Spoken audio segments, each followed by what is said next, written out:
In northeastern France, there is a region the size of Paris where no one is allowed to live. The soil is poisoned. The water is contaminated. Unexploded shells from World War I still kill people every year. The French government says it will not be safe for another 700 years. In northeastern France, there is a region where no one is allowed to live, build, or farm. It is called the Zone Rouge, the Red Zone. It covers an area roughly the size of Paris. And the French government estimates it will remain uninhabitable for at least 700 more years. The Zone Rouge was created by the Battle of Verdun. In 1916, the German and French armies fought for 303 days over a stretch of land less than 20 miles long. It was the longest single battle of World War I. An estimated 800,000 soldiers were killed, wounded, or went missing. More artillery shells were fired at Verdun than in any other battle in human history, an estimated 60 million shells over 10 months. Most of those shells exploded. But roughly 12 million did not. Those unexploded shells are still in the ground. They contain high explosives, shrapnel, and in many cases, chemical weapons, mustard gas, phosgene, and chlorine. Over a century later, the chemicals are still active. The metal casings have corroded, but the payloads inside remain lethal. After the war ended in 1918, the French government surveyed the battlefield and designated the most contaminated areas as the Zone Rouge. Within this zone, human activity was permanently restricted. No farming. No building. No habitation. The land was deemed too dangerous and too poisoned for any civilian use. The restrictions remain in effect today. More than a century after the battle, the Zone Rouge is still actively killing people. Every year, French bomb disposal teams, the Department du Déminage, collect between 50 and 100 tons of unexploded ordnance from the former battlefields of northeastern France. This is not a figure from the years immediately following the war. This is the annual collection rate today, over 100 years later.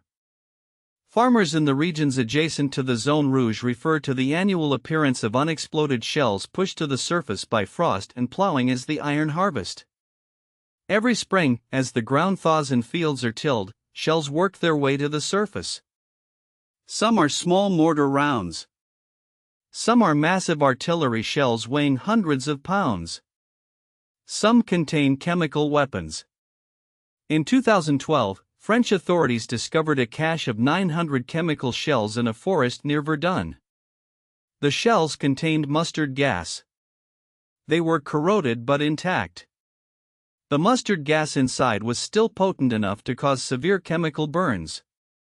The environmental contamination extends beyond the shells themselves. The soil in the Zone Rouge contains arsenic, lead, mercury, zinc, and chlorine compounds at concentrations hundreds of times above safe levels. Groundwater in some areas is contaminated with perchlorate from explosive compounds. Vegetation in the Zone Rouge grows abnormally, trees are stunted, and certain plant species cannot survive in the poisoned soil.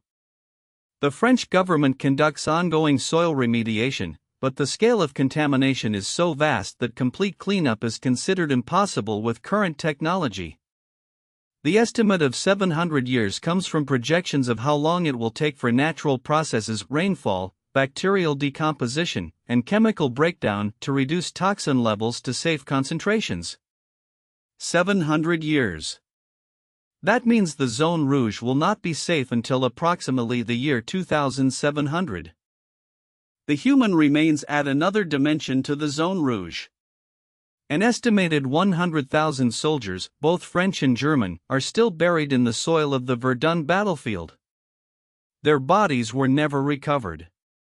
They fell into trenches, were buried by shell explosions, or simply disappeared into the mud. Every year, skeletal remains are found during ordnance collection operations. When identification is possible, the remains are interred in military cemeteries. Most cannot be identified. The Zone Rouge is not fenced along its entire perimeter. There are no guards. In some areas, the only indication that you have entered the restricted zone is a small sign posted by the road. Hikers and tourists occasionally enter the zone, knowingly or unknowingly. The French government discourages this but does not actively patrol the area. The risk is real. As recently as 2016, an unexploded shell detonated spontaneously in a forest near Verdun, killing 2 people. The shell had been in the ground for 100 years. No one touched it.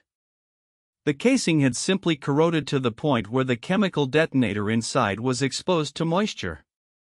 It exploded the same way it would have in 1916. The Zone Rouge is a scar. It is the physical footprint of a battle so destructive that the land itself has not recovered after more than a century. 60 million artillery shells. 800,000 casualties. Soil poisoned with heavy metals and chemical weapons. Unexploded ordnance that will continue to kill for generations. And a government that has looked at the damage and concluded, not in our lifetimes. Not in our grandchildren's lifetimes. Not for 700 years. The Zone Rouge sits in the French countryside, green and quiet, covered in forest that has grown over trenches and craters. It looks peaceful. It is not. Beneath every step, there are shells that have been waiting for over a century. And they are patient. If you found this fascinating, subscribe for more stories like this. We post new videos every week.